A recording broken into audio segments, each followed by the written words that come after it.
আসসালামু আলাইকুম, সবাই কেমন আছেন? আশা করি সবাই ভালো আছেন। আমরাও ভালো আছি আলহামদুলিল্লাহ। আজ প্রায় 1.5 বছর পর আমি একটা ব্লগ বানাইতে যাচ্ছি। সময় মিল করা যায় না, দুইটা বাচ্চা নিয়ে ব্যস্ত, তো ভাল লাগে না করতে ব্লগিং। এখন ভাবতেছি আজকে একটা অনুষ্ঠান আছে আমাদের সবার, পিঠা উৎসব। আমার বাগে 2 আইটেমের পিঠা, রোস্ট এগুলা বানাইতেছি, আর ভাবতেছি আপনাদের সাথে আমাদের উৎসবটা শেয়ার করি।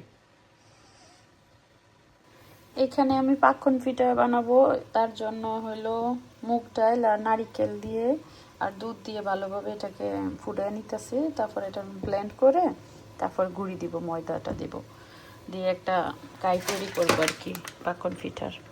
এই ময়দা দিয়ে তারপরে কাইটা করব। আর এখানে হচ্ছে আমার চিতই পিঠার জন্য গুড়টারে গলায় নিচ্ছি, আর রোস্টের জন্য মাংসটা ভেজে রাখছি, পরে রোস্টটা করব। আগে পিঠাটা কাইটা তৈরি করে নিই। আর চিতই পিঠার জন্য সাজ দিয়ে রাখছি, এখনো বানানো শুরু করি নাই।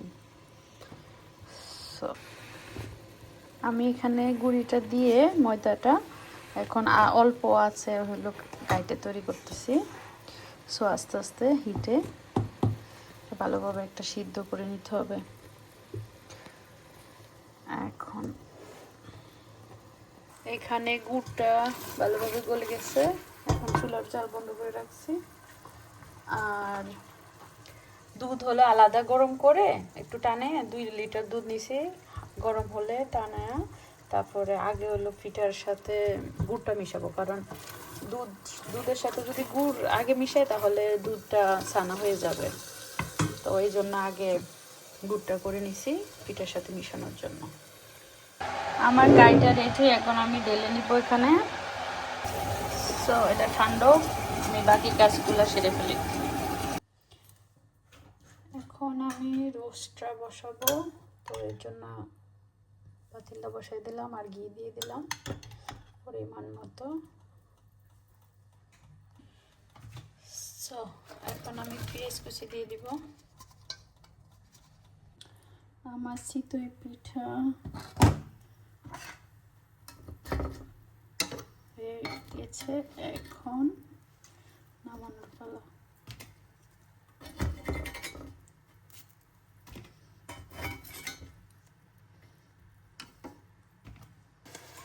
পেঁয়াজটা হতে থাক, আর আমি এখানে রোস্টের জন্য একটা সস তৈরি করব। এখানে আমি দিলাম হইল 200 গ্রাম টক দই, তারপরে পরিমাণ মতো কেচাপ,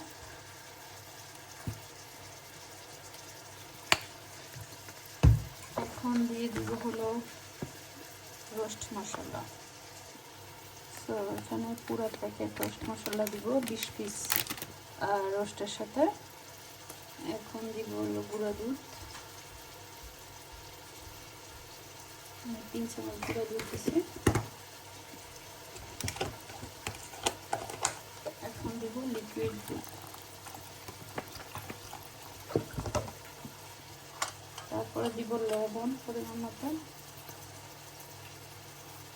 আর একটু মরিচ গুঁড়া। এখন এটাকে ভালোভাবে আমি মিক্স করে দেবো।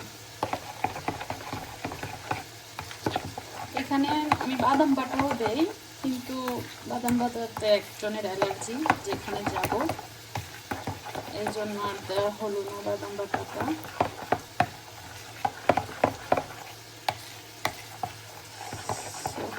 আমার সস রেডি, এখন পেঁয়াজটা ভালোভাবে বেরেস্তা করে নেব। রোস্টার পেঁয়াজটা ভালো করে ব্রাউন কালার হয়েছে, এখন আমি একটু হলো আদা বাটা দিয়ে দিব।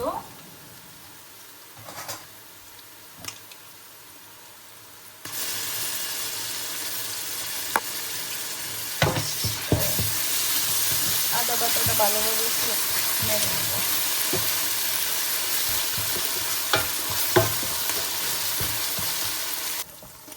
সসটা দিয়ে দিব, রোস্টের জন্য যে সসটা তৈরি করছি, ভালো করে একটু কষায় নিব। একটু বাটিটা ধুয়ে পানি দিয়ে দিলাম। কষানোর জন্য।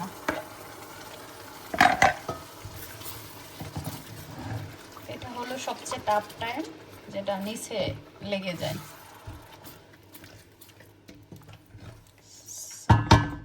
আমার রোস্টের সস কষে গেছে, এখন আমি রোস্টের মাংসগুলো দিয়ে দিব।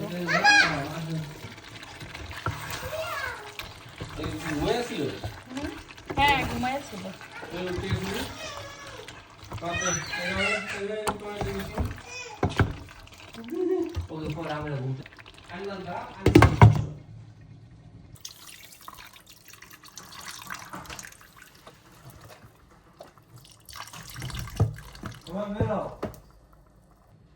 আমার চিতই পিঠা রেডি। এখন আমি গুড়ের ভিতরে দিয়ে দিব। গুড়টা ঠান্ডা হয়েছে, গুড়ের ভিতরে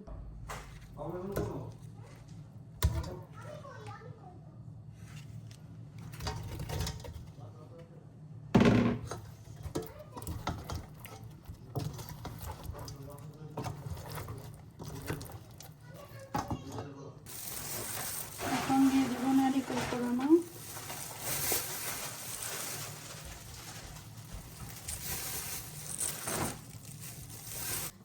এখন জামাইকে কাজে লাগাই দিছি কাইডলের জন্য।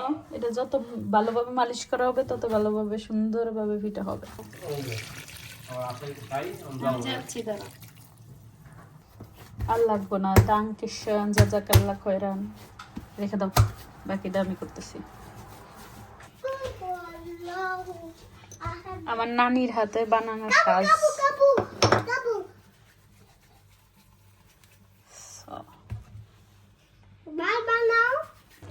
চিতই পিঠাটা একটা ব্লক আসার জন্য অপেক্ষা করতেছি, তারপরে রেডি হয়ে যাবে এটা। আর এখানে রোস্ট ফ্রাই রেডি। একটু জাল জাল করে করছিলাম, দেখা যাক কি অবস্থা হয়। আর এখানে আমার জামাই সুন্দরভাবে এগুলো করে দিয়ে গেছে শাঁসটা দিয়ে। বাকিটা আমি নকশি করবো এই দুইটায়।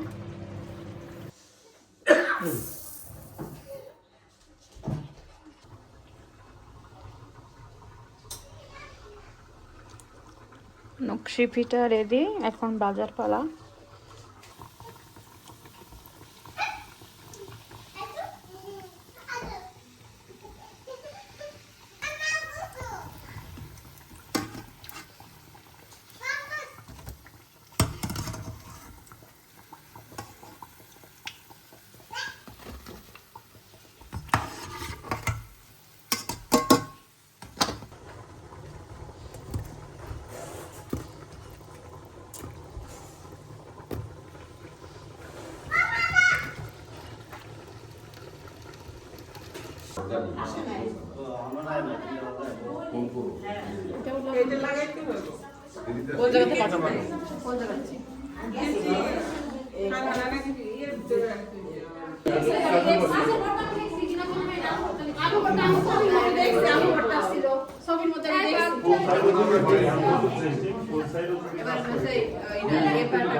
হ্যাঁ হ্যাঁ,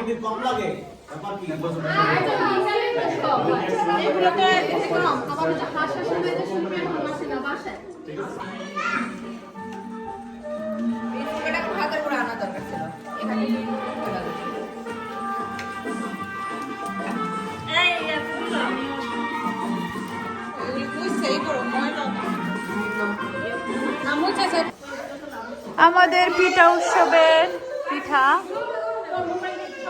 সব সাজানো হয়েছে। এখন এটা দুধ চিতই, এটা দুধ ফুলি, এটা হলো মেন আকর্ষণ পিঠা উৎসব 2026 কেক, এটা নকশা পিঠা,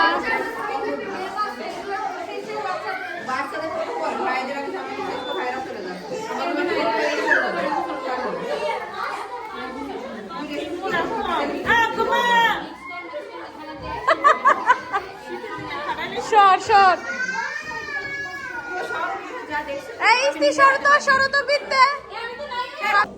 দুধ সব খেয়ে ফেলেছে। দুধ খেয়ে ফেলেছে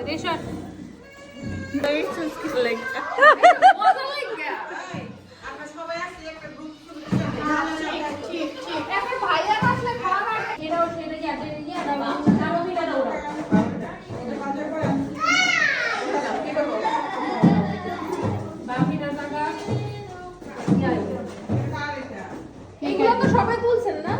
সব দিয়ে একটা একটা করে তুলে নিই। ওই টেবিলের দাঁড়াবো না, কমপ্লিট হয়েছে না।